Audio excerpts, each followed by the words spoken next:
Business Focus with Kudzie Sharara on the Champions League Breakfast. All right, so good morning to you. Welcome to one of the most interesting parts of our breakfast show, and that is Business Focus. And one of the very interesting things that I've found, Kudzi, everywhere that I go, unaiwonere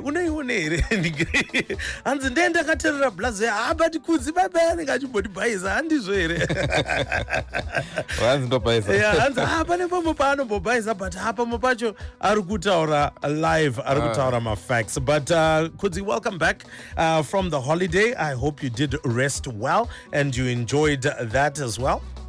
Yeah, I did enjoy my holiday. Yeah, it's good to to sleep until 8 a.m. or 9 a.m. Yes, of course.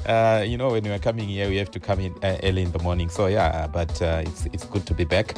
It's good to have you on Business Focus. Yeah. Oh yes, and we are excited. Obviously, on Friday, our favorite team is going to be coming in on Friday to open up the Premier League. Man United and Fulham. But anyway, we'll see how that one will go. So yesterday I saw that you had a very interesting Twitter post. It has 44,700 views. Talk to us a little bit about that. It's now at the last time I checked, it was actually now at 44,900 views. Yeah. So on yesterday, I went to work yesterday, and I went to see a friend at Joiner City.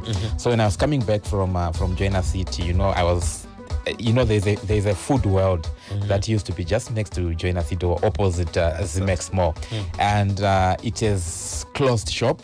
And it has given way to the boutiques, or is it tuck shops or mini shops that we are seeing all across town. So as I was standing there talking to one of my friends, he then pointed me to the opposite side along Angwa, opposite Zimex Mall again, former Zimex Mall.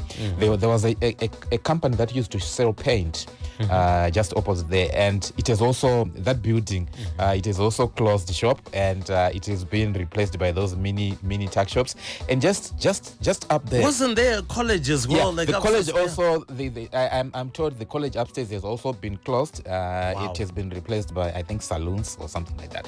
And then just up that road along Jason Moyo, as you are going towards First, there was Number One Stores and Topics. Those two have closed. I think last week we spoke about Truworth, which is now under corporate rescue. And somebody asked, actually, it's just reminding me, somebody asked last week to say, what is the difference between judicial management and corporate rescue? And I'm told that it actually judicial management has now been replaced by corporate rescue. So it's it's just a change of name and a few of the and a few other things, I guess. But it's the same when the High Court or the magistrate then appoints a judicial manager, or in this case a corporate rescue practitioner to manage the affairs of the company, and obviously to keep the wolves away from the door, especially the creditors. That we have a meeting, I think, on the 28th. But back to my story. So Topics and Number One Stores along Jason Moore, they have since closed shop, and your guess is good as mine. What is going to replace them? Probably, I know this building belongs to where they used to be housed. I think it belongs to. I think it's at Anchor House. I think it belongs to Old Musho. I'm not sure if they are also going to partition it into these small retail shops, which gives them, for landlords, this is good business for landlords, because fabulous business. Yes, because with the major retail outlets, the rentals are probably, I'm not sure in the CBD, maybe between $10 and $15 a square meter, but property guys can give us the right figures there. But I think it's around maybe $10 per square meter. That was for the big, when you've got a big retail chain like the food world that was there. But when it comes to these mini shops, it's probably $1,000 per maybe 6 square meters or something like that. Yeah, 3 by 3 and or 3 by 3 or 3 by 2. You get to pay about it. I think at that space, opposite that, I think the rentals are around $800 for a table or something like that. And I heard that you also pay goodwill. You also pay goodwill, which is a good sum of money as well. So the question, so I posted it on Twitter just to highlight, to say, okay, these buildings are like less than 100 meters away from each other, and all these big shops are closing and then being replaced by the mini shops. So what is the impact to the economy? What is the impact to the Harare CBD in terms of what we think about Harare CBD? Because this is Angwa Street, just next to Festy Street. And even in Festy Street, we have seen buildings that have closed shop, your barbers of this world. Even Trueth, they've closed along Kwame Nkrumah there. And so the question is, what is the impact? Do these mini shops, these boutiques, these tuck shops, do they employ more people? Do they contribute more to the fiscus? What exactly is it? And what is the impact? Is it a positive impact to the Zimbabwean economy, or is it a negative impact? Probably you can tell us. Some of our listeners, some of our colleagues maybe are also running these mini tuck shops or mini boutiques. You can tell us what you think about this situation, and where we are seeing even offices. These buildings that are in the CBD, the high-rise buildings, most of them are also losing their tenants that used to occupy the office space above.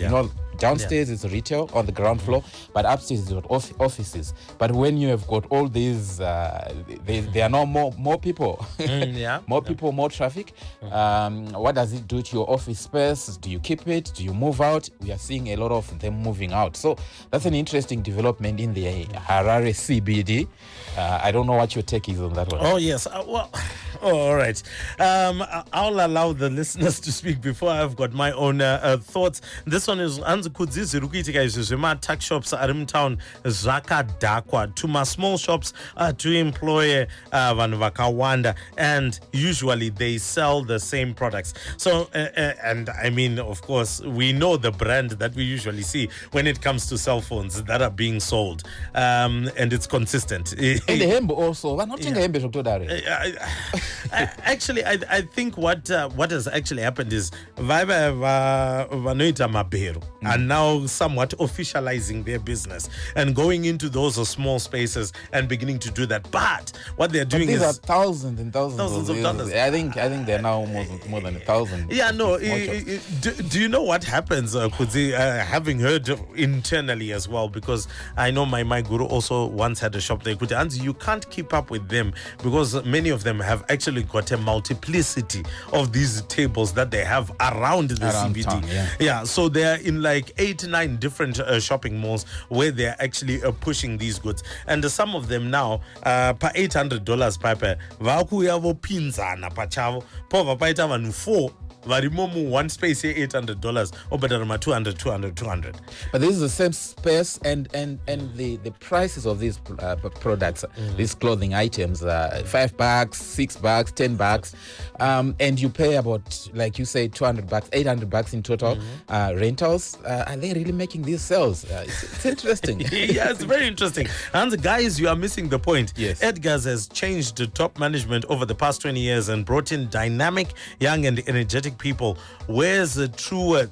Whereas, that's what you're trying to say. Yeah. Whereas Trueth has not changed its top managers for 20 years. So what do you expect? Could you please elaborate on this? Yeah, on that one, I think we spoke about it. Edgar's, we actually brought the CEO here on Business Focus, and he outlined what their strategy is going forward. They're even planning to bring back the express stores where they believe that they can sell clothing items for about $1 or up to $10. And compete, and they believe that they can compete even with the runners in terms of prices. They have since invested about $1 million in their clothing manufacturing unit. I don't know, when it's clothing, are you manufacturing?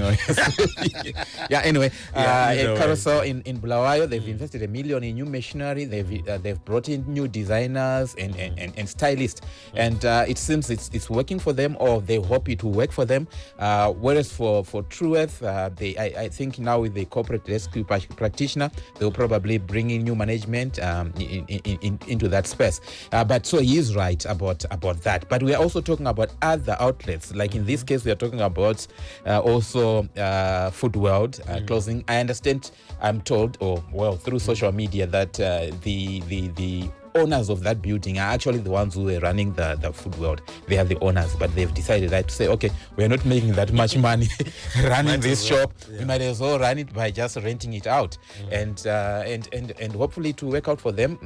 Landlords, I think they're benefiting. Even if these boutiques they close shop, I've seen close to my workplace after 2 months or 3 months, there's someone new, and then another one comes in again. So yeah, but that's the reality. All right, hanzi saka kuvhara kwemashops avo number 1 and 2 it's vashandi vacho vanoendepi and ndokutopera kwemabasa. Then the other one which I want to quickly tie in is hanzi tune mari tunhu twatwa kuna landlord hanzi kuna landlord hanzi ndosaka mashops achivhara uye vashandi vakawandisa ndosaka kusina mbavha hameno kuhurumende kuti kune chinoenda here ultimately in terms of taxes and so on. I think also like the development that we are seeing outside the CBD. Later on we are going to talk about Highlands Park. We know there was phase 1. Now they have got phase 2. The phase 1 is now owned by Tigere Rate, the real estate investment trust that is listed on the Zimbabwe Stock Exchange. And then now they've got phase 2, which the real estate investment trust also wants to acquire. They're actually going to have an extraordinary general meeting where they want to ask for unit holders approval for the acquisition of phase 2 for about, I think in total they want to acquire it for about 13 million US dollars, so that it can be part of the real estate investment trust. And it's already the phase 2.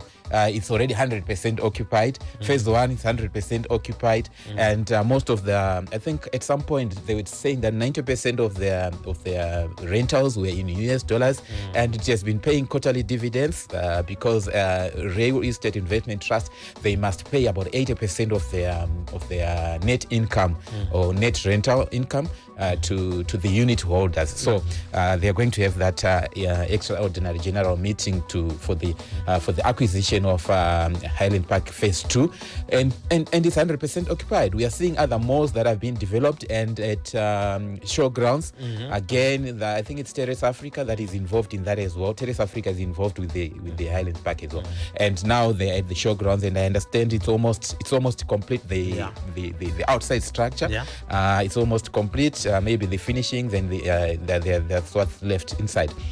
So again, it seems like these malls, Zimbabwe version of malls, because I know there's a debate on social media to say, these malls that we have in Zimbabwe, they are malls. They are, and we are seeing them being developed.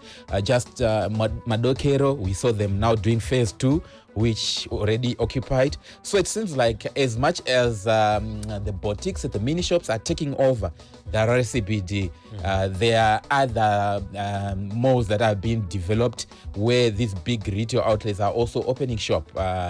We saw Hogard Hill. Maybe I'm not sure if it's Hogard in terms of pronunciation. Yeah, Hogard. Yeah, but anyway, tichienda kudombosha again, that a new development that has come up there, and already we are seeing that the quality and the caliber of the tenants there.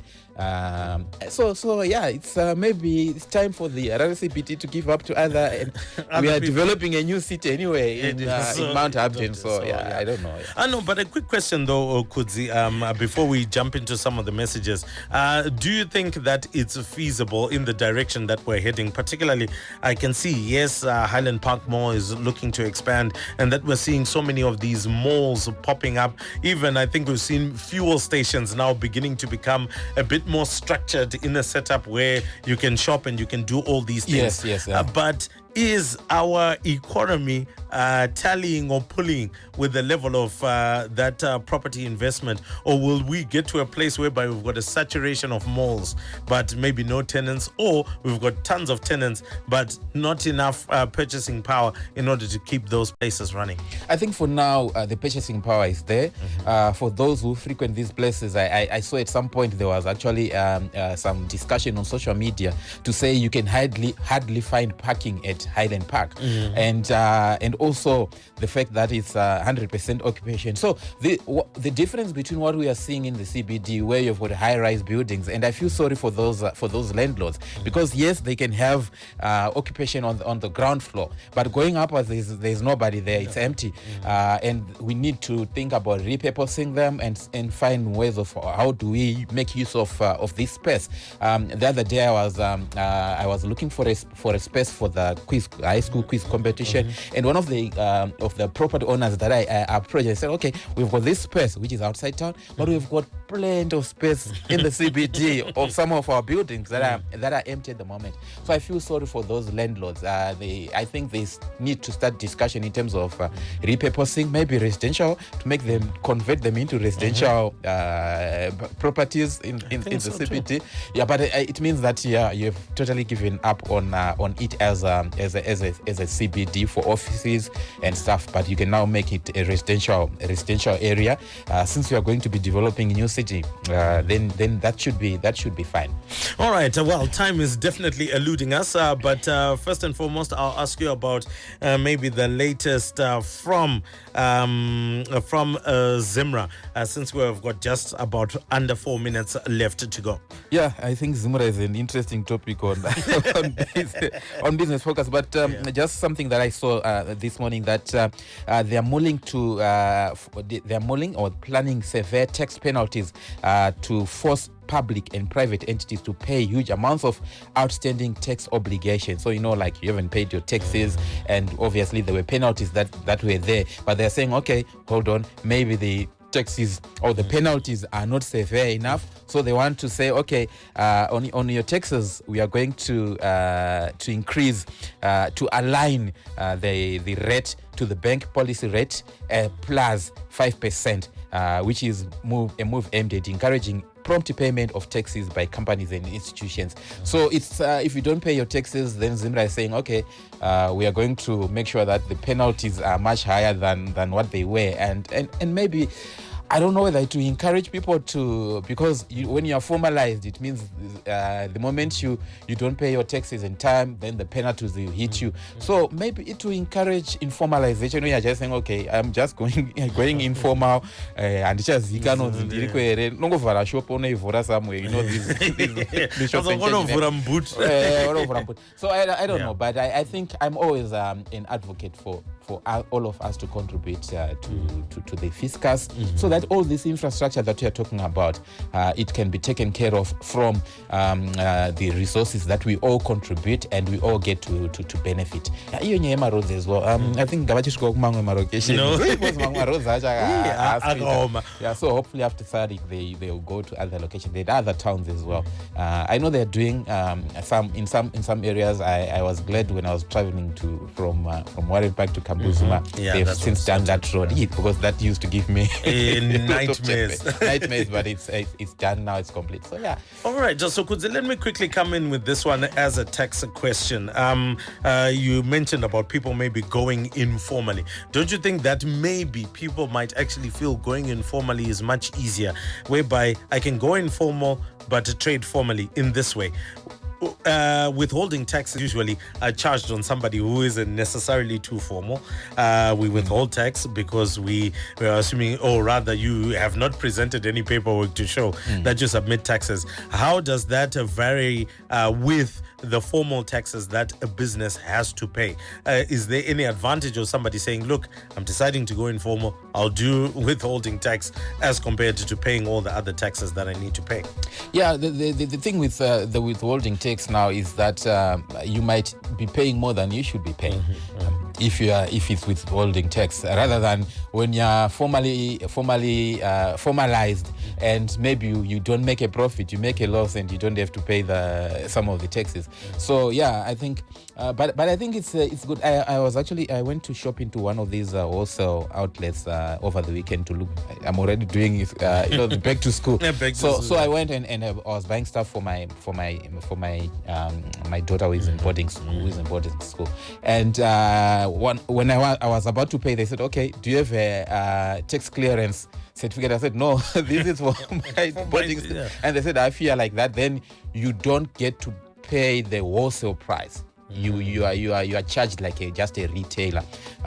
So the price is actually different when you are paying. So even if you are paying in bulk, but if you don't have that tax clearance certificate, then it means you are going to be buying the groceries. You don't pay what they call the wholesale price in this particular retail wholesaler. Yeah, but the other wholesaler that I went to, I wasn't asked those things as well. So it's interesting how two different big wholesalers, both of them, but they are operating differently. One will tell you that if you don't have a tax clearance certificate, you won't get to be charged. You charged more like a retail client than a wholesale client.